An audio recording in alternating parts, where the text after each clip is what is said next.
भारत के खिलाफ गहरी साजिश रची जा रही है।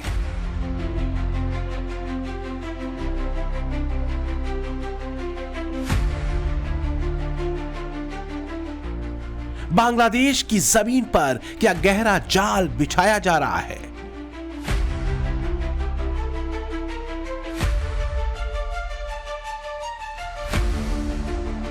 मोदी और भारत किस किस के टारगेट पर हैं? क्या CIA और ISI खतरनाक ब्लूप्रिंट पर काम कर रहे हैं?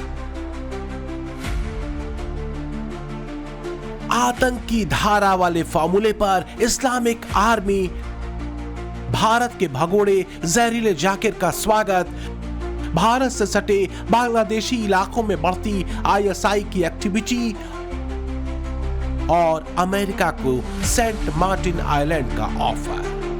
क्या ढाई घर की चाल से भारत को मात देने की साजिश है? नमस्कार, पाठशाला की वीकेंड वाली एक्स्ट्रा क्लास में आप सभी का बहुत स्वागत। मैं हूं सुशांत सिन्हा। आज का चैप्टर उस जहरीले गठजोड़ पर है जिसको लेकर इस बात की चर्चा हो रही है कि कहीं ऐसा तो नहीं कि भारत के खिलाफ किसी गहरी साजिश के ब्लूप्रिंट पर काम हो रहा है। भारत के पूर्वी बॉर्डर से लगे बांग्लादेश में जिस तरह से पाकिस्तानी मुल्लों और मुनीर एंड कंपनी के गुर्गों की हलचल बढ़ रही है, उसे देखते हुए एक्सपर्ट्स कह रहे हैं कि भारत को पूर्वी सीमा पर ज्यादा सतर्क रहने की जरूरत है। लेकिन एक बड़ा सवाल यह है कि अभी हाल ही में भारत से बुरी तरह पिटे पाकिस्तान और जमाती कट्टरपंथियों के हाथों की कठपुतली बने मोहम्मद यूनुस की औकात क्या भारत से पंगा लेने की है भी? सीधी सी बात नहीं है। तो फिर पाकिस्तान और बांग्लादेश को क्या किसी की शह मिल रही है? अगर मिल रही है तो यह शह देने वाला कौन है? पिछले दिनों ढाका में एक अमेरिकी सैन्य अधिकारी की संदिग्ध मौत ने कुछ और गहरे और गंभीर सवाल भी खड़े किए। आखिर अमेरिकी अधिकारी ढाका में कर क्या रहा था? ऑर्गेनाइजर ने अपनी रिपोर्ट में यह सवाल तक उठा दिए कि क्या अमेरिकी अधिकारी को भारत के प्रधानमंत्री नरेंद्र मोदी को निशाना बनाने के इरादे से ढाका में तैनात किया गया था क्या? संदेह के घेरे में CIA भी आ रहा है। मतलब सवाल बहुत सारे हैं और एक्स्ट्रा क्लास में आज आपको सारे सवालों के जवाब मिलेंगे। शुरुआत इस रिपोर्ट से। बांग्लादेश में हलचल तेज है। कट्टरपंथी जमात ने अपना रंग दिखाना शुरू कर दिया है। पाकिस्तान के इस्लामिक आतंकवाद की घुट्टी का फार्मूला ढाका के चौक चौराहों से लेकर शहर गांवों तक बांटा जा रहा है। लेकिन भारत के लिए जो रेड अलर्ट है वो है ये तस्वीर। बांग्लादेश के अंतरिम नेता मोहम्मद यूनुस ने बांग्लादेश दौरे पर पहुंचे पाकिस्तानी जनरल साहिर शमशाद मिर्जा को एक विवादास्पद किताब आर्ट ऑफ ट्रायम्फ भेंट की। यूनुस की खुराफात इस किताब के बहाने एक गहरे संदेश को आगे बढ़ाने वाली है जो भारत के लिए गंभीर है। क्यों, ये आपको आगे बताएंगे। पहले जरा आर्ट ऑफ ट्रायम्फ के बारे में जान लीजिए।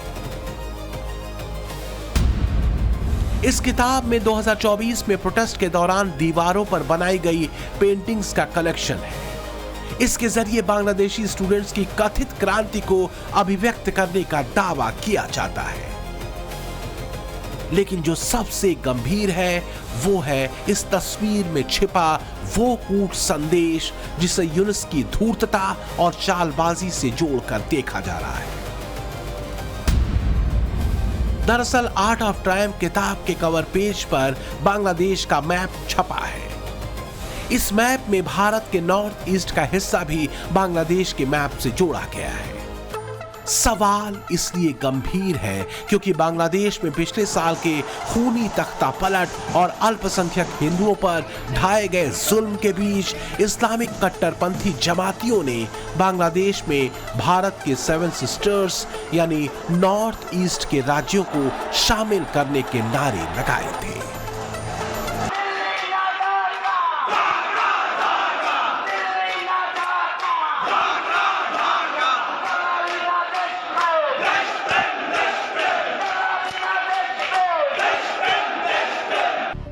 वैसे अगर देखें तो चाहे शहबाज हो या फिर मोहम्मद यूनुस, इन दोनों के बीच सिर्फ मजहबी कट्टरपन ही कॉमन नहीं है बल्कि एक और चीज है। वो है एक ही प्लॉट को 2 खरीदारों को बेच देने का दलालों वाला हुनर। जैसे शहबाज ने ट्रंप को रेयर अर्थ मिनरल और तेल भंडार का सपना पाकिस्तान में दिखाया, तो वहीं अरब सागर में पोर्ट बनाने का ऑफर भी अमेरिका को दिया। तो दूसरी तरफ मोहम्मद यूनुस ने ट्रंप को एक रिजॉर्ट बनाने का ऑफर सेंट मार्टिन द्वीप पर दिया है। इसके अलावा कॉक्स बाजार में नेवी बेस बनाने का ऑफर भी दिए जाने की बात कही जा रही है। देखिए, एक बात तो तय है कि ऑपरेशन सिंदूर पार्ट 1 में हुए बुरे हश्र के बाद से पाकिस्तान की हालत पतली है। एक्सपर्ट मानते हैं कि पाकिस्तान समझ गया है कि पारंपरिक लड़ाई में भारत के सामने टिक नहीं सकता, इसलिए वो किसी न किसी तरह अमेरिका को हर हाल में पाकिस्तान में एक्टिव करना चाहता है। यही मंत्र वो बांग्लादेश में कट्टरपंथियों के रहमो करम पर चल रहे मोहम्मद यूनुस के कानों में भी फूंक रहा है कि भैया जमाती जहरीलों की सरकार बचाए रखनी है तो बड़ी कीमत चुकानी तो पड़ेगी। तो क्या मोहम्मद यूनुस ने बांग्लादेश में कट्टरपंथी जमातों की जमीन बचाने के लिए राष्ट्र की संपत्ति को अमेरिका के हवाले करने का फैसला कर लिया है? क्योंकि पिछले महीने बांग्लादेश सरकार के मुख्य सलाहकार मोहम्मद यूनुस ने ट्रंप से मुलाकात भी की थी। कहा जा रहा है कि इस मुलाकात में सेंट मार्टिन आइलैंड को 99 साल के लिए ट्रंप को लीज पर देने की बातचीत हुई। सूत्र बताते हैं कि सेंट मार्टिन द्वीप पर रिजॉर्ट बनाने की योजना को अंतिम रूप दिया भी जा चुका है।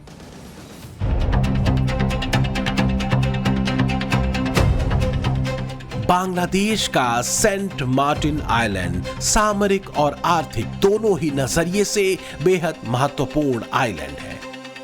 इस आइलैंड की खास पोजीशन के जरिए पूरे साउथ ईस्ट की जियोपॉलिटिक्स और शक्ति को संतुलित किया जा सकता है।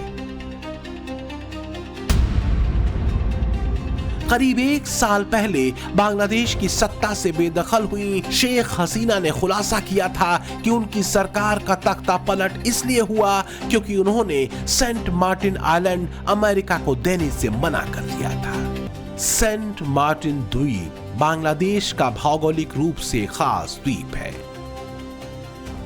ये इलाका एशिया और अफ्रीका के ट्रेड रूट के लिए भी काफी अहम है।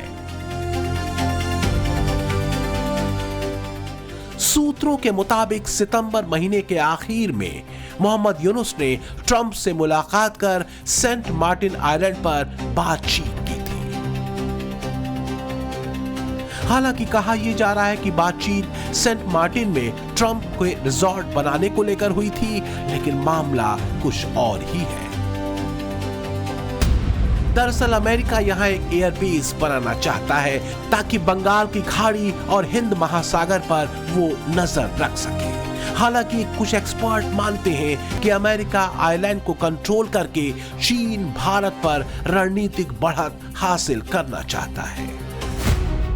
लेकिन फिलहाल शांत पड़े सेंट मार्टिन आइलैंड से करीब 442 किलोमीटर दूर ढाका में पाकिस्तानी दखल तेजी से बढ़ रही है। हाल यह है कि बंगबंधु यानी मुजीबुर रहमान के सेकुलर बांग्लादेश में अब इस्लामिक कट्टरपंथियों का जमघट बढ़ रहा है। भारत के भगोड़े और मुस्लिम युवाओं का ब्रेन वॉश करने वाले जाकिर नाइक को ढाका बुलाया गया है, तो वहीं आतंकी हाफिज सईद का चेला इब्तिशाम इलाही जहीर बांग्लादेश में बैठकर लगातार भड़काऊ तकरीरें कर रहा है। पहले तो ऐसी मजहबी जहरखुरानी पाकिस्तान की तरफ से थी, अब भारत से लगे बांग्लादेश में इस्लामिक कट्टरपंथ की नफरती धारा का पनपना खतरे की घंटी बजा रहा है। भारत के दोनों तरफ के पड़ोसी देशों में जो हालात बन रहे हैं वो करीब करीब वैसे ही हैं जैसे 70 के दशक में थे। तब भी अमेरिका ने पश्चिमी पाकिस्तान और पूर्वी पाकिस्तान यानी आज के बांग्लादेश में पाकिस्तानी सेना के ऑपरेशन सर्च लाइट पर आंखें मूंद रखी थीं, जिसमें लाखों बांग्लादेशियों को चुन चुन कर मारा जा रहा था। 25 मार्च 1971 की रात में चलाया गया था ऑपरेशन सर्च लाइट, जिसका मकसद था बंगाली पहचान से जुड़े लोगों का सफाया करना, अवामी लीग से जुड़े लोगों और बंगाली बुद्धिजीवियों को खत्म करना। पाकिस्तानी सेना ने खासकर हिंदुओं को निशाना बनाया था। रिपोर्ट्स के मुताबिक इस बर्बर ऑपरेशन में 30 लाख लोगों को मार दिया गया था, जबकि 4 लाख महिलाओं के साथ पाकिस्तानी सेना ने रेप किया था।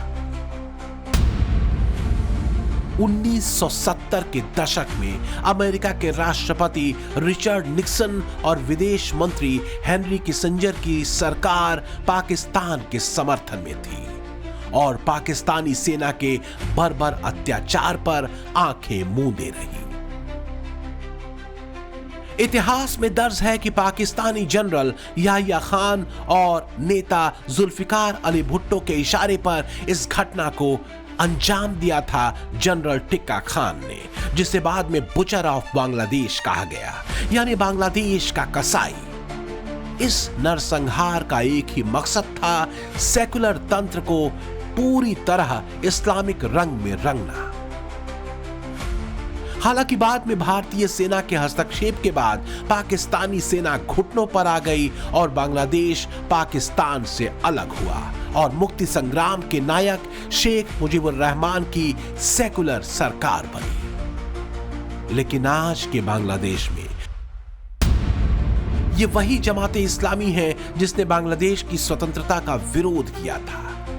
इसका फोकस पाकिस्तान से रिश्ते को मजबूत करने पर है। जमाते इस्लामी फिर पावर में है, इस्लामिक कट्टरपंथी हावी हो चुके हैं। भारत के लिए जो सबसे बड़ी चुनौती है वो है पूर्वी और उत्तर पश्चिम पड़ोस में पनप रहा इस्लामिक कट्टरपंथ। इसके साथ ही देश के भीतर छुपकर बैठे बांग्लादेशी घुसपैठिए।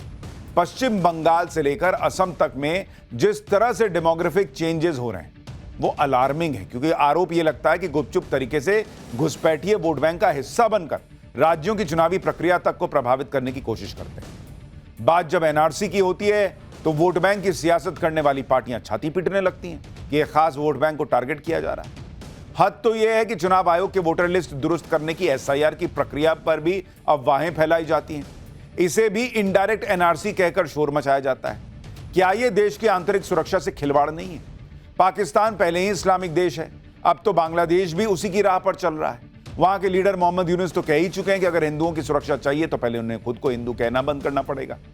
देश के भीतर भी अगर बांग्लादेशी या रोहिंग्या घुसपैठियों को लेकर विपक्षी आंख मूंदेंगे तो खतरा किसके ऊपर होगा? देश के भीतर बीते कुछ सालों में इस्लामिक आतंकवादी ग्रुप से जुड़े कई लोग पकड़े जा चुके हैं। ये पाकिस्तानी आकाओं के संपर्क में थे। सोशल मीडिया पर मुस्लिम युवाओं को रेडिकलाइज करने से लेकर आतंकी घटनाओं को अंजाम देने की सुपारी तक इन्होंने ले रखी थी। इसलिए सावधान रहना बहुत जरूरी है बॉस। इस्लामिक कट्टरपंथी चाहे किसी भी देश में हो, वो इस्लामिक उम्मा यानी इस्लामिक वर्ल्ड को ही अहमियत देते रहे हैं। यही वजह है कि जब बांग्लादेश में पिछले साल तख्ता पलट हुआ तब बड़े पैमाने पर हिंदुओं को निशाना बनाया गया था। लेकिन बांग्लादेश के अंतरिम सरकार के मुखिया मोहम्मद यूनुस हिंदुओं पर इस्लामिक कट्टरपंथियों की हिंसा से इनकार करते रहे, हिंदुओं की सुरक्षा के मुद्दे पर बेशर्म बयान देते रहे। सवाल यह है कि जब हिंदुओं पर जुल्म ही उनके धर्म को देखकर किया जा रहा हो तो फिर हिंदू इसका जिक्र क्यों न करें? भारत के खिलाफ कट्टरपंथी गठजोड़ सिर्फ पाकिस्तान और बांग्लादेश तक नहीं है। खलीफा बनने को बेचैन तुर्की के राष्ट्रपति एर्दोआन भी इस्लामिक कट्टरपंथियों और आतंकवादियों के असर वाले इन दोनों देशों की मदद कर रहे हैं। तुर्की की मदद से दो बड़े डिफेंस कॉम्प्लेक्स बांग्लादेश में बन रहे हैं। तुर्की Siper long range air defence system Bangladesh को दे रहा है। इसके अलावा तुर्की ने कॉम्बैट ड्रोन के को प्रोडक्शन अधिकार भी बांग्लादेश को दिए हैं। बायतका TB2 drone, TRG-300 missile system उसके पास पहले से ही मौजूद है। तुर्की से कोबरा बख्तरबंद वाहन और बोरन हॉबिट्जर भी बांग्लादेश को मिला है। दरअसल तुर्की कट्टरपंथी इस्लामिक जमातों को सपोर्ट करता रहा है, फिर चाहे वो पाकिस्तान में हो, बांग्लादेश में या फिर कहीं और। इसलिए मामला भारत के लिए ज्यादा गंभीर है कि कहीं इस्लामिक कट्टरपंथियों के असर वाले इन तीन देशों में भारत के खिलाफ कुछ पक तो नहीं रहा। क्या ये अनायास है कि भारत के भगोड़े और कई आतंकियों के आइडियल रहे जाकिर नाइक का स्वागत बांग्लादेश में लाल कालीन बिछाकर किया जा रहा है?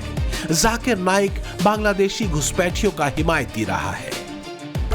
तो आतंकी दिल और दिमाग वाले कैरेक्टर्स का बांग्लादेश में जुटना, बांग्लादेश में बढ़ती पाकिस्तान की दखल, आतंकी संगठनों से जुड़े चेहरों की बांग्लादेश में चल रही तकरीरें, कट्टरपंथी चेहरों का बांग्लादेश में स्वागत, क्या भारत के खिलाफ किसी गहरी साजिश का संकेत है? देखिए, एक बात तो साफ है और वो ये कि किसी भी देश को अपनी लड़ाई खुद लड़नी पड़ती है। पीएम मोदी ये बात लगातार कहते रहे, फिर चाहे मुद्दा आतंकवाद का हो, ट्रेड का हो या फिर डिप्लोमेटिक संबंधों का। जो ट्रंप पाकिस्तान और बांग्लादेश के इस्लामिक कट्टरपंथियों को पानी पी पी कर कोसते थे, अब उनको महान बता रहे हैं। इसलिए क्योंकि इन देशों ने अपने मजहबी कट्टरपंथ को राष्ट्र के स्वाभिमान से ऊपर रखा। पीएम मोदी ने ऐसा नहीं किया, उनके लिए राष्ट्र सर्वोपरि रहा। ट्रंप इसी बात से चिढ़े हुए हैं। वरना आप समझिए जरा कि जिस चीन और भारत पर रूस से तेल खरीदकर उसे फायदा पहुंचाने के आरोप लगा रहे थे ट्रंप, दोनों पर टैरिफ ला रहे थे ट्रंप, अब बुसान में जिनपिंग के साथ हुई मुलाकात के बाद ट्रंप ने चीन के ऊपर लगाए गए टैरिफ को कम कर दिया। सवाल यह कि भारत के साथ क्या होगा? नवंबर तो आ ही गया, भारत यूएस ट्रेड डील क्या फाइनल होगी? क्या भारत पर लगाया गया 50% का ट्रंप टैरिफ कम होगा? टेररिज्म को स्पॉन्सर करने वाले देशों से हाथ मिलाकर उनके साथ ट्रेड कर रहे ट्रंप क्या करेंगे? ये एक बड़ा सवाल। अगर वास्तव में ट्रंप महान बनने निकले हैं और सच में वो शांति और मानवता के हिमायती हैं, तो फिर पाकिस्तान में शहबाज सरकार और बांग्लादेश की यूनुस सरकार के साथ उनकी घुटती मित्रता उनकी छवि को नैतिकता के पैरामीटर पर विरोधाभासों से भर देती है। रही बात भारत और पीएम मोदी की, तो वो सजग है। अफगानिस्तान के साथ भारत के मजबूत होते संबंधों ने पाकिस्तान की चूड़ी कस रखी है।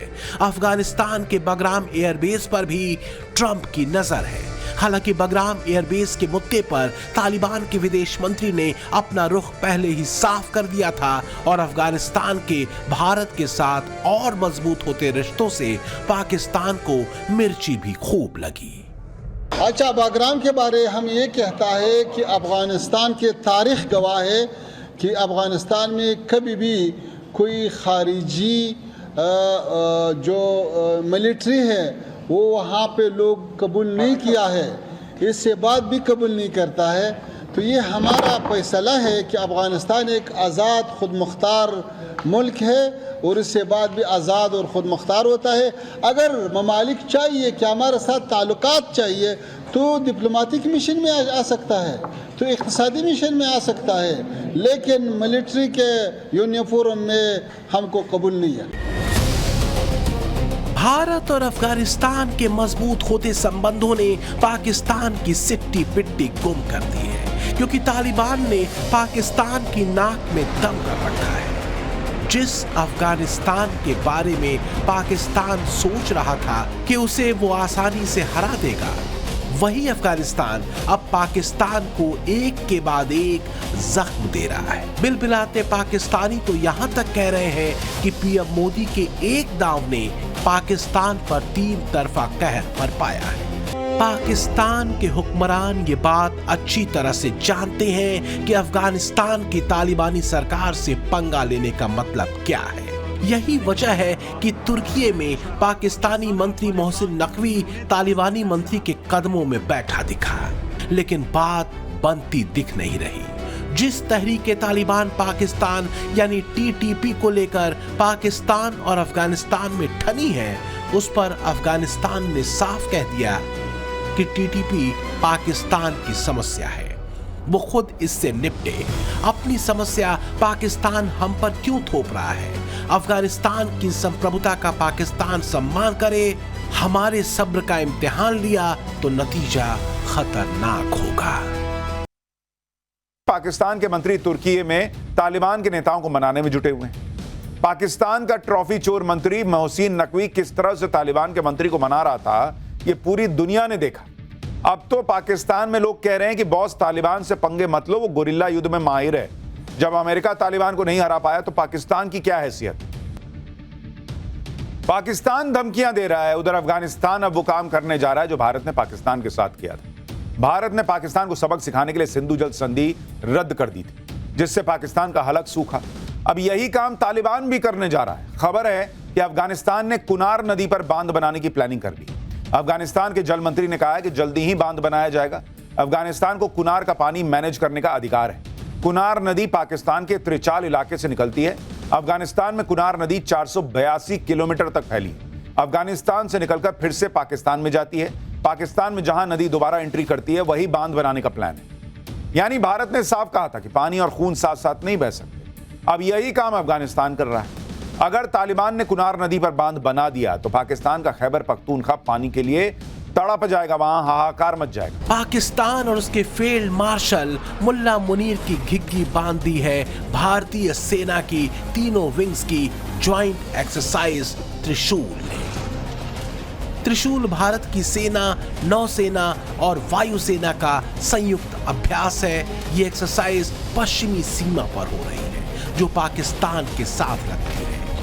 पाकिस्तान ने इसकी वजह से हवाई क्षेत्र बंद कर दिया है और समुद्री चेतावनी जारी की है। ये एक्सरसाइज 30 अक्टूबर से शुरू हुई और 10 नवंबर तक चलेगी। आज पाकिस्तान और आतंक के आकाओं को भी पता चला है कि भारत की असली ताकत क्या है। ऑपरेशन सिंदूर में पूरी दुनिया ने देखा है, आज अगर कोई भारत पर आंख उठाता है तो भारत घर में घुसकर मारता है। डिफेंस से लेकर डिप्लोमेसी तक मोदी नीति भारत के खिलाफ किसी भी साजिश को धज्जी धज्जी कर उड़ा देने की ताकत रखती है। अमेरिका के साथ मलेशिया के कुआलालंपुर में अमेरिका के साथ भारत की डिफेंस डील हो चुकी है। ट्रेड डील को लेकर भी बातचीत पटरी पर है, लेकिन इस सब के बीच मोदी नीति भारत को सैन्य और आर्थिक दोनों ही मोर्चों पर और ज्यादा शक्तिशाली बनाने की है, ताकि भारत के खिलाफ साजिशों का कोई भी अध्याय लिखे जाने से पहले ही उसे मिटा दिया जाए।